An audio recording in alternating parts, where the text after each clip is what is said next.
Hey, hi students. We are back to see our fourth lesson of political science, that is electoral politics. Okay. From word itself, you will come to know that this lesson is going to deal with election, isn't it? The most interesting thing for the political leaders and those who are interested in politics. When election comes, you might have seen that all the people are so much curious about the results, isn't it? Okay, so how it is conducted, what is the procedure for that, how candidates nominate themselves. Okay, so there can be many questions about this election procedure in your mind, isn't it? So in this lesson we will try to understand what is the election procedure. Okay, how election commission conducts the election, what are the requirements for that we will see in this lesson. Okay, so many of your questions are going to be solved in this lesson. Okay, so let's begin. Yes, so my dear students, first of all there can be a question, why do we need elections? There are many democratic countries in the world, but as you know, all countries are not democratic. Some countries are still following monarchy, or some are still following constitutional monarchy. But all the countries which are having constitution, they don't have democracy. Means every country has constitution, but it is not required that they must be democratic country. Okay, so if you want that each and every person of the country should be respected, then you must have to then you must follow universal adult franchising.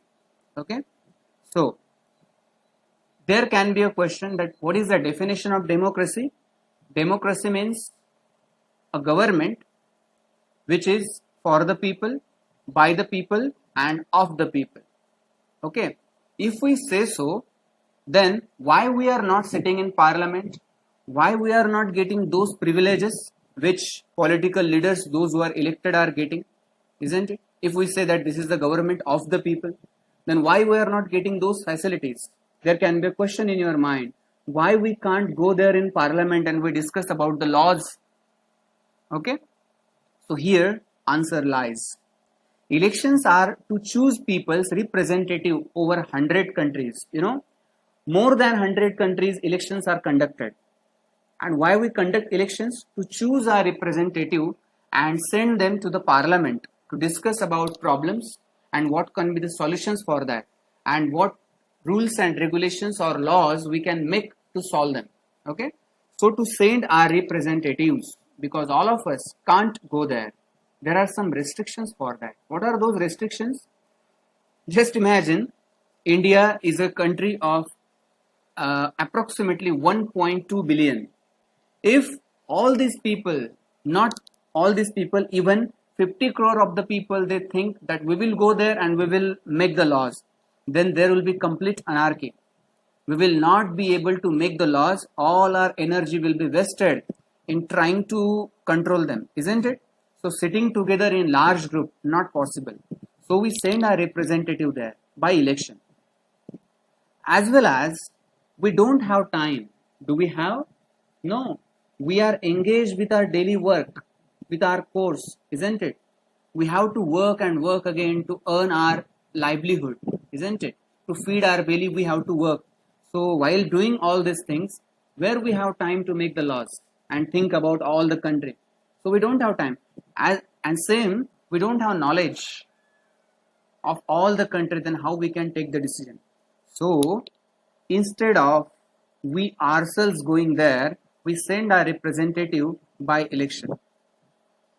Then there can be a question that we will think, okay, then we think that from our village this person is experienced and knowledgeable, we will send him. Okay, but how we will decide that if he is a knowledgeable, if he is experienced, all have to agree, no? Then that's why we have started the system that is called election. So there must be a mechanism where people can change and choose at regular intervals.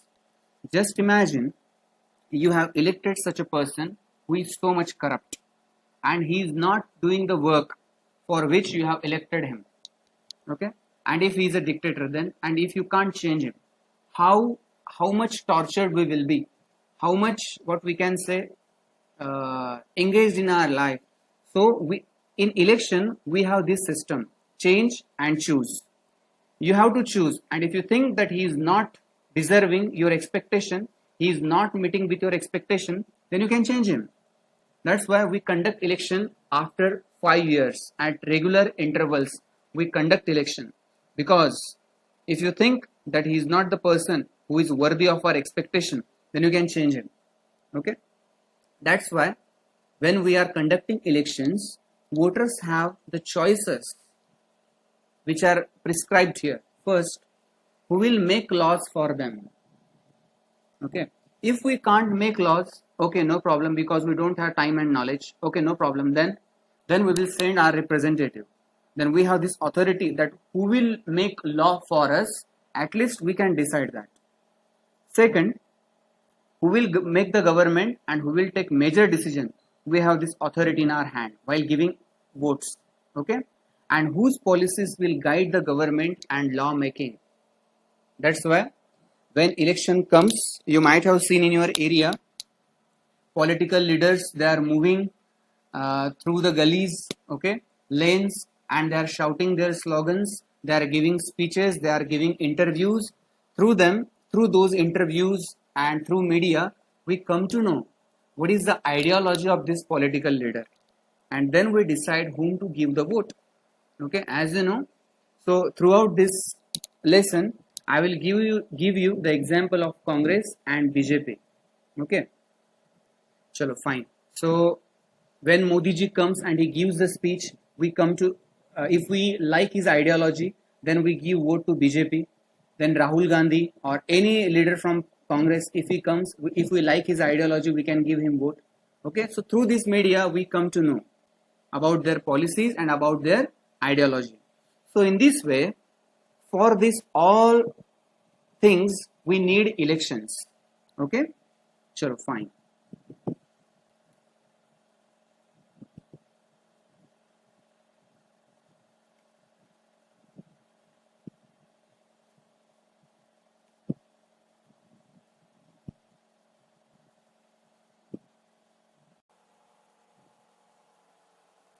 Yes. Now here we comes what makes an election democratic. Okay. From which things you can say that election is a democratic. So there are minimum conditions which can make election a democratic. Okay, because you might have seen somewhere that the people or the political leaders and their supporters, they are forcing some people to vote whom they want to vote. Okay, so there are some minimum conditions for making elections democratic. The first, one vote, one value. Okay, one person can vote only once. After that, you can't vote. That's why you might have seen when we go for election, or when your parents go for election, when they come back, they are having blue or black ink, isn't it, on their index finger. What does this indicate? It indicates that once you have given the vote, then you can't give it again. That's why one vote, one value. Okay. Next, then parties and contestant, they are free. Okay. Then choices at regular intervals, means after every 5 years, it is not compulsory that you have to give vote to that specific person only. It's not compulsory. You can give vote to anybody. Okay. So you just have to observe and you just have to inspect how was his service, and according to that you can give him the vote. Then fourth is people preferred candidate will be elected. Just imagine election result came and the person who is elected, he didn't get the power. Then what will happen? Definitely people will protest against this, because we elected him, we gave our votes to him, and still he is not having the power. Then people will protest against this. And as you know, in democracy, the people, they are at supreme power, they are having the biggest authority. Okay, so people preferred candidate will be elected as their leader. Then fifth, free and fair conduct of election. How? Means unfair practices should not be done there. Means technical issue with the EVMs. There can be one, as you know, this is the biggest issue nowadays to discuss about. Okay, EVMs. Then second, just imagine, because executives, that is government officers, they are coming in contact with many people, but these government people, they are completely away, or they are completely refused by for promoting the political leader. They can't. Just imagine, in schools many parents come, but school teachers, they can't support any political leader, or they can't give suggestions to the people or to the parents to give the vote to that person, to that specific political leader. You can't do so. If you are doing this, then it is unfair practice of election. So in our India, all the government officials, all the executives, they are in charge of election. Okay, they are conducting election, but they don't counsel, or they can't, or they don't promote any political leader to give vote for. Okay, so they are completely away. Even they can't attend the political meetings. All the government officials, they can't attend the political meetings. Okay, so in this way, all these five things, these are the conditions for making election democratic. Okay, yeah. Then next point comes, is it good to have political competition? Political competition should be there or not? But the real answer to this is, if there is no competition, then election will become pointless, isn't it? Sometimes we feel that when campaign is going on, election campaign is going on, one by one from different parties, political leaders are coming, they are blaming each other, they are talking about each other, they are giving bad words to each other. So sometimes we feel that there should not be any competition. Okay, because we see this arena, isn't it, this bad arena. That's why we think that election, there should not be competition in election. But you know, if there is no competition, then why there is need of election, isn't it? If we think that this leader is best, and if all are thinking that this leader is best, we all will give vote to him. Why to conduct the election then? Why we are wasting time and money in that, and energy also? That's why competition is also very important in election. If there is no competition, then we can't choose the best leader. Okay, chalo, fine. But here there are some demerits of election. What are those demerits? Let's discuss about this. Sense of disunity and factionalism. When we think about this propaganda and campaign, then we'll come to know that these people are not at unity or at harmony to think about the nation. And there is a factionalism. We try to divide the society in units. Okay. Many times you have seen on the TV that there is a, or in movies also you might have seen, the political leaders try to arouse the motivation, tries to arouse or motivate the people by the name, by the feeling of religion or the caste. If we are from this religion, if we are from this specific caste, then you have to vote me because I belong to that caste. Okay, so giving the name of the caste and religion, they try to motivate, inspire the people, and they try to divide the society. Okay, factionalism. Then party politics, allegations, they blame each other. Okay, and they just try take out every kundali of each other, what you have done in history, what corruption you had did. Okay, many times in news you might have heard that 2G spectrum, 2G spectrum scam, then Rafale scam, isn't it? Many scams are there. Then they just take it out when election campaign is going on. Then dirty tricks to win. As I told you earlier, what can be the dirty tricks? You tell me. You know, the first lesson, why democracy and what is democracy? In that lesson, we have studied about it. In Mexico, in China, okay, in Zimbabwe, how these people are using dirty tricks to win the election.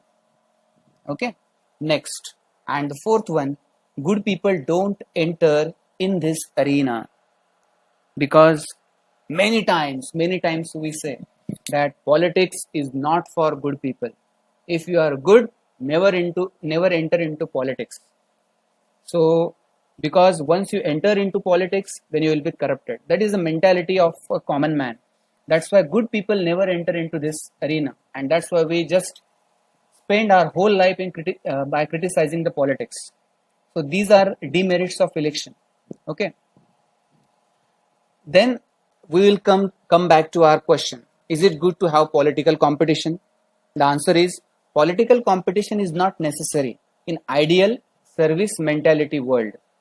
If there is a leader who wants to serve the society, he wants to give his best to the society, and he is doing politics as service to the society.